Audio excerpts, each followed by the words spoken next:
ज़िंदगी में हम बहुत कुछ करते हैं सक्सेसफुल होने के लिए।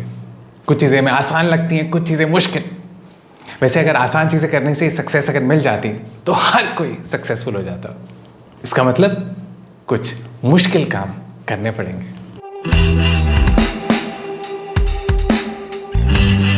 तो दोस्त, आज मैं आपसे बात करने वाला हूँ कुछ ऐसी चीज़ों की जो हमें मुश्किल लगेंगी, लेकिन वो करनी पड़ेंगी अगर ज़िंदगी में सक्सेसफुल होना है। तो दिल से बात करूंगा आपसे और कुछ बहुत पॉइंट्स मैं आपसे डिस्कस करने वाला हूं और कुछ एग्जांपल्स के साथ आपको हर पॉइंट में एक्सप्लेन करने वाला हूं। तो स्टार्ट करते हैं। पहली चीज़ सक्सेसफुल होने के लिए, और ये यूनिवर्सल ट्रूथ जिसको मैं बोल सकता हूं, वो है कंसिस्टेंसी। अब आप बहुत लोगों को जानते होंगे जो कुछ भी काम स्टार्ट तो करते हैं। हो सकता है आपने भी कुछ चीज़ें स्टार्ट की हो, लेकिन कुछ ही दिनों में कई लोग उसको गिव अप कर देते हैं। जैसे अगर हम मान लीजिए वेट लॉस की बात करें, बहुत लोग वेट लॉस प्रोग्राम स्टार्ट करते हैं। कहीं ना कहीं वो पहले मोटिवेटेड होते हैं, कुछ ना कुछ नई डाइट पर, नई एक्सरसाइज रूटीन कैसे भी स्टार्ट करते हैं। पर एक दिन, 2 दिन, 3 दिन, ऐसे 2-4 दिन, 1 हफ्ता, 2 हफ्ते तो कोई भी इंसान वो प्रोग्राम कर सकता है। लेकिन अल्टीमेट सक्सेसफुल कौन होता है? जो उस प्रोग्राम को कंप्लीट कर पाता है, कंसिस्टेंटली उसको कंप्लीट कर पाता है। ये सिर्फ वेट लॉस नहीं है, आप कोई भी एंट्रेंस एग्जामिनेशंस के लिए बात कर लीजिए। इतने लोग हर साल कंपटीशन एग्जाम्स के लिए तैयारी करते हैं, मोटिवेटेड होते हैं, तैयारी अच्छे से करनी है, स्टार्ट अच्छे से करते हैं, लेकिन कहीं ना कहीं बीच में कुछ ना कुछ कारण से वो मोटिवेशन ख़त्म हो जाती है। मैं जब कंसिस्टेंसी की बात करता हूँ तो मुझे एक शख्स का याद आता है जिनका नाम है जो जेरार्ड। बहुत पुरानी बात, बहुत 50 साल पुरानी बात, यूएस में। और ये एक सेल्समैन है जिनको Guinness book of world record ने बेस्ट सेल्समैन का खिताब दिया है। या he is been known as the best salesman because in his tenure he sold about 4 to 5 cars और ट्रक्स अ डे।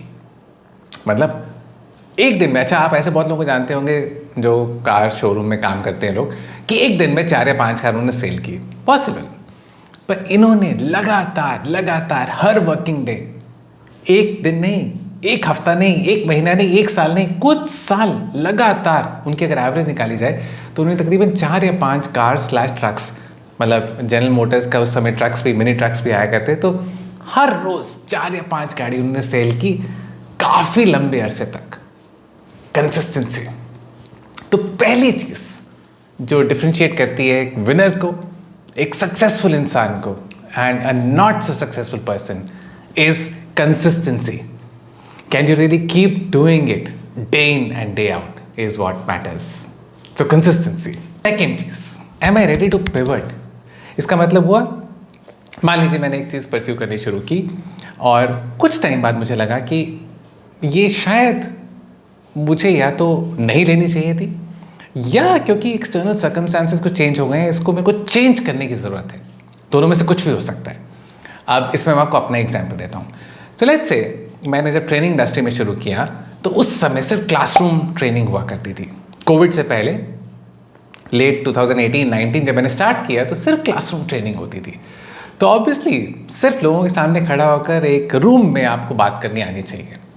पर उसके बाद कोविड आया, ऑब्वियसली एकदम काम ठप, काम बंद, नो क्लासरूम सेशंस ऑब्वियसली। तो अब क्या करना चाहिए? अब अगर मुझे इसी इंडस्ट्री में रहना था तो मुझे चेंज करने के लिए तैयार रहना था। तो मैंने धीरे धीरे सीखा कि मैं ऐसे कैमरा के सामने या लाइव सेशंस में, ऑनलाइन लाइव सेशंस में कैसे अपने आप को बेहतर कर सकता हूँ। टुक मी सम टाइम। फिर जैसे जैसे धीरे धीरे वो हुआ, मुझे रियलाइज़ हुआ कि सिर्फ वो नहीं, क्योंकि वहाँ पर तो आप फिर भी एक ऑडियंस सामने हैं, आप बीच में कुछ ना कुछ पूछ रहे हैं, उनका जवाब आ रहा है। फिर कुछ टाइम के बाद मुझे लगा कि अगर अब मुझे और लोगों तक पहुँचना है तो मुझे वीडियोज़ रिकॉर्ड करने पड़ेंगे, इस तरह जैसे मैं आपके लिए ये वीडियो रिकॉर्ड कर रहा हूँ। अब इसमें मैं इस समय एक अपने स्टूडियो में बैठा हूँ, यहाँ पर कोई नहीं है, मैं आपसे बात कर रहा हूँ। मैं इस समय आपसे नहीं, मैं अपने कैमरा से बात कर रहा हूँ, लेकिन ऑब्वियसली मैं आपको सोच कर बात कर रहा हूँ। तो मैंने फिर अपने आप को चेंज किया, क्योंकि इसके लिए एक और बहुत प्रैक्टिस की ज़रूरत थी। एक लाइव ऑडियंस के सामने बात करना वर्सेस एक ऑनलाइन लाइव ऑडियंस वर्सेस एक स्टूडियो में बैठ कर रिकॉर्ड करना, जहाँ पर आप विजुलाइज कर रहे हैं कि आपके सामने एक ऑडियंस है और ऑडियंस को ध्यान में रखकर आप बात कर रहे हैं। तो मैंने कितनी तरह से ये पिवट किया क्योंकि जैसे जैसे डायनामिक्स चेंज हो रहे थे इस इंडस्ट्री के, वैसे वैसे मुझे रेलेवेंट रहना था। सो सेकेंड पॉइंट, जो सक्सेसफुल होने के लिए जो एक मुश्किल चीज़ है, बहुत मुश्किल है, क्योंकि आप एक कंफर्ट जोन में आ जाते हैं, जैसे चल रहा है वैसे उसमें आप बहुत कंफर्टेबल हो जाते हैं ना, लेकिन बार बार अपने आप को चैलेंज कर पाना कि नहीं मुझे चेंज करना है।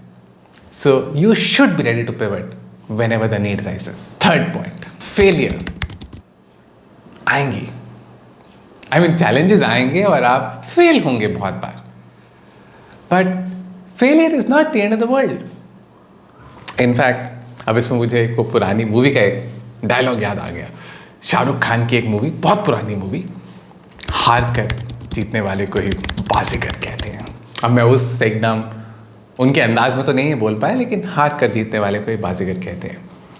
अब आपको पता है, जब भी कुछ काम करोगे तो देखो, दो सक्सेस के चांसेस थोड़े होते हैं, फेलियर के चांसेस बहुत ज़्यादा होते हैं। तो अगर आप ज़्यादा कुछ कर रहे हैं तो फेलियर ज़्यादा एक्सेप्ट करने पड़ेंगे। अब मुझे याद आता है कि पुरानी बात, जब मैं अपना पहली बार मैंने कैट का एग्ज़ाम दिया, IIM के लिए एडमिशन के लिए मैंने जब एग्ज़ाम दिया, तो पहली बार मैं जब इंजीनियरिंग फाइनल ईयर में था तब मैंने एग्ज़ाम दिया, मेरा तब क्लियर नहीं हुआ। तो मैं अपने दिल से एक ऑब्वियसली थोड़ा सा डिस्टर्ब था, वो एग्ज़ाम क्लियर नहीं हो पाया। तो या तो एक ऑप्शन थी कि मैं बिल्कुल परेशान हो जाता, मैं तो ज़िंदगी में फ़ेल हो गया। उसके बाद मेरी जॉब लग गई थी, तो मैंने स्टार्ट कर दी। तो एक तो होता है कि मैं अपने आप को मान लेता कि बस that's the end of the road for me as far as any further education is concern, because just concentrate on work and continue your job. एक तो वो तरीका हो सकता था। एक मैंने सोचा कि नहीं, एक बार फेल होने का मतलब कोई फेलियर नहीं है। You know what really is failure? Failure is when you don't get up one more time. तो एक बार आप नाकामयाब हुए, एक बार ठीक है, एक बार फेल हो गए, बट असली फेलियर माइंड में तब है अगर आपने अपने मन में हार मान ली, आपने कहा कि मैं अब दोबारा ट्राई भी नहीं करना चाह रहा। लेकिन मेरे साथ ऐसा नहीं था। मैंने कहा एक बार नहीं हुआ तो क्या हुआ, एक बार दोबारा करेंगे। मैंने दोबारा एग्ज़ाम दिया, और अगर आप मेरी स्टोरी जानते हैं तो आपको पता होगा मेरा सेकंड टाइम भी क्लियर नहीं हुआ। अब ना ये वीडियो बनाते समय थोड़ा बोलना आसान है, लेकिन तब मुश्किल लगा था।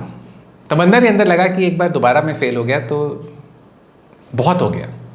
जॉब अच्छी चल रही थी तो मुझे ऐसा सच कोई रिक्वायरमेंट नहीं थी, लेकिन फिर मैंने कहा नहीं, एक बार और देते हैं। राइट, वो जैसे बॉक्सिंग में होता है, you kind of muster all courage and you're ready to get up once again. तो मैंने तीसरी बार एग्ज़ाम दिया and I finally made it. तो मेरा वो एग्ज़ाम थर्ड टाइम क्लियर हुआ। मैं आपसे जो शेयर कर रहा हूँ ना, आपके साथ भी ज़िंदगी में कुछ ना कुछ कभी ऐसा हुआ होगा जहाँ पर एक बार आप फेल हुए, लेकिन आपने दोबारा ट्राई किया। दोबारा भी हो सकता है फेल हुए, एक बार थर्ड टाइम ट्राई किया, हो सकता है आप थर्ड टाइम फेल हुए, एक बार दोबारा ट्राई किया। तो अगर आप एक बार दोबारा उठने को तैयार हैं तो आप फेल नहीं हैं। So failure is not the end of the world. One time failure is not the end of the world. Are you ready to get up one more time? तो मुश्किल है, ये मुश्किल है, क्योंकि कुछ पीयर प्रेशर, कुछ आपको लगता है लोग क्या कहेंगे, इससे क्लियर नहीं हुआ, तो वो सब चीज़ें आएंगी, तो मुश्किल है।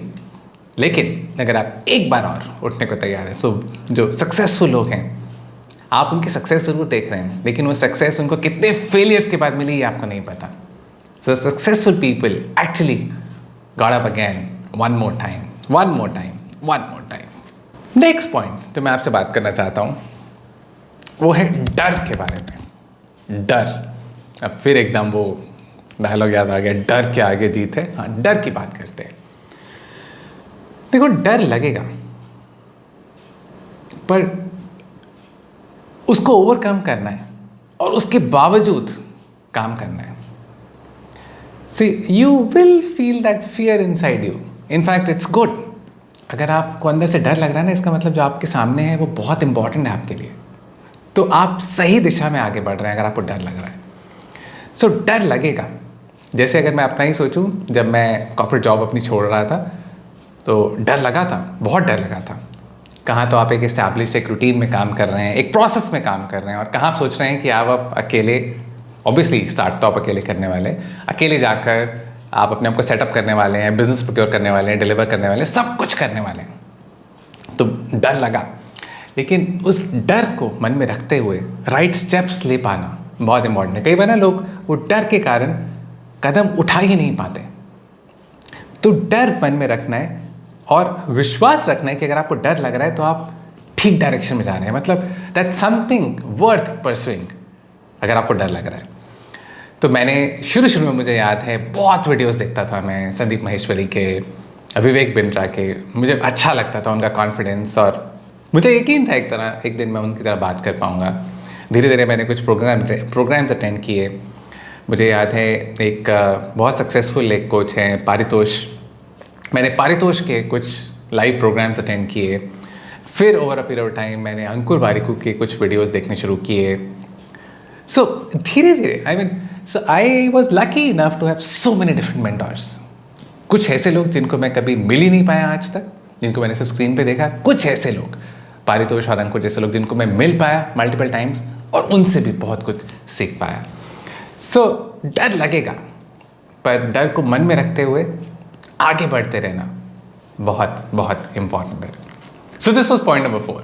Point number 5, improve your communication skills. मुश्किल है, बहुत मुश्किल है। आपको पता है स्पेशली जिस भी एज ग्रुप में आज आपकी डेट में है, आप ना अपने स्कूल लेवल तक, क्लास 12 तक जितना आप अपना कम्युनिकेशन स्किल्स जितना भी आप डेवलप कर पाए, नॉर्मली आपको बता रहा हूँ ज़्यादातर लोग उसके बियॉन्ड कभी जा नहीं पाते, क्योंकि स्कूल लेवल तक तो ना आप कहीं ना कहीं ज़बरदस्ती कोई कभी किसी कॉन्टेस्ट में पार्टिसिपेट किया, कभी आपकी इंग्लिश और हिंदी टीचर ने या जिस भी लैंग्वेज टीचर ने आपको फोर्स किया कुछ ना कुछ प्रिपेयर करने के लिए, आपको क्लास में बोलने के लिए मजबूर किया। सब कुछ स्कूल तक हो सकता है, कॉलेज में तो कोई आपको फोर्स नहीं कर सकता।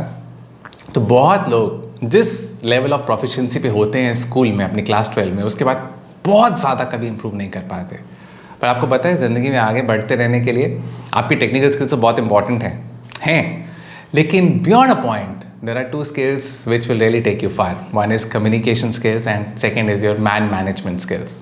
अब आज सेकेंड स्किल के बारे में बात नहीं कर रहा हूँ, लेकिन ज़िंदगी में मुश्किल काम जो अगर आप ये कर सकते हैं वो है हर महीने कुछ ऐसा करना कि ताकि आप अपने आप से बेटर हो सकें।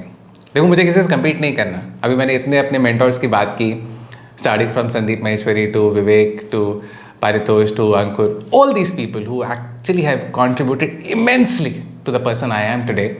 अब मुझे किसी से compete नहीं करना था, मैं इनको देख के इंस्पायर होता था और उसके बाद मुझे compete किससे करना है? अपने आप से। तो मुझे सिर्फ अपने आप से इम्प्रूव करना है। तो जो भी किया जा सकता है, आप लोगों के वीडियोस देख सकते हैं, आप कुछ ना कुछ और पढ़ सकते हैं, प्रैक्टिस तो करनी पड़ेगी।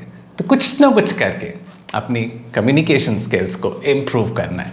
This is really going to take you far. Next point number 6 is about having a proper schedule during the day.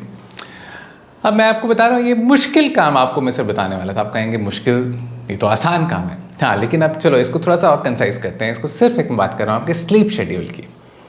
अब जैसे आप ज़िंदगी में थोड़ा सक्सेसफुल होना चाहते हैं तो रेस्ट लेना भी बहुत इंपॉर्टेंट है। काम तो सब लोग करते हैं, लेकिन प्रॉपर रेस्ट लेना भी ज़रूरी है, क्योंकि नेक्स्ट डे दोबारा फ्रेश स्टार्ट करना है। तो जो मुश्किल चीज़ है वो मुश्किल क्यों हो गया? क्योंकि जितनी डिस्ट्रैक्शंस हो गई ना लाइफ में, ये बड़ा मुश्किल हो गया प्रॉपर रेस्ट ले पाना भी। प्रॉपर काम करने के लिए तो बहुत टेक्निक्स हैं, प्रॉपर रेस्ट लेना थोड़ा मुश्किल हो गया है। तो इस केस में ना प्रॉपर रेस्ट लेने की 3 ही चीज़ें हैं। एक तो डिस्ट्रैक्शन थोड़ा दूर रखनी है। हाँ, आपको सबको पता है इसका मतलब क्या है। फ़ोन थोड़ा सा दूर रखना है अपने बेड से। सेकंड, एक कमरे में एक थोड़ा एम्बियंस उस तरह का। अब आप ऐसे नहीं हो सकता कि आप एकदम लास्ट मिनट तक आप कोई अपना स्क्रीन पर कुछ ना कुछ मूवी देख रहे थे या अपने मैसेजेस को रिप्लाई कर रहे थे, साथ साथ स्क्रीन बंद की और लाइट बंद की और सो गए। ऐसा नहीं होता। आप बिल्कुल 0-1 स्टेट में ऑपरेट नहीं कर रहे हैं। तो अपनी बॉडी को थोड़ा टाइम देना पड़ेगा। So you have that ambient environment in your room which can help you take a good night sleep. तो ये करना पड़ेगा। और एक चीज़ और हेल्प कर सकती है आपको प्रॉपर सोने में, वो है खाना। अगर आप हैवी लेना भी चाहते हैं तो एटलीस्ट 2-2.5 घंटे पहले लीजिए। जैसे मैं तकरीबन रात को अबाउट 10:30 तक सोता हूँ और मेरा डिनर 7-7:30 तक हो जाता है। तो मैं ये नहीं कह रहा आप लोग भी डिनर सब लोग 7 बजे करेंगे।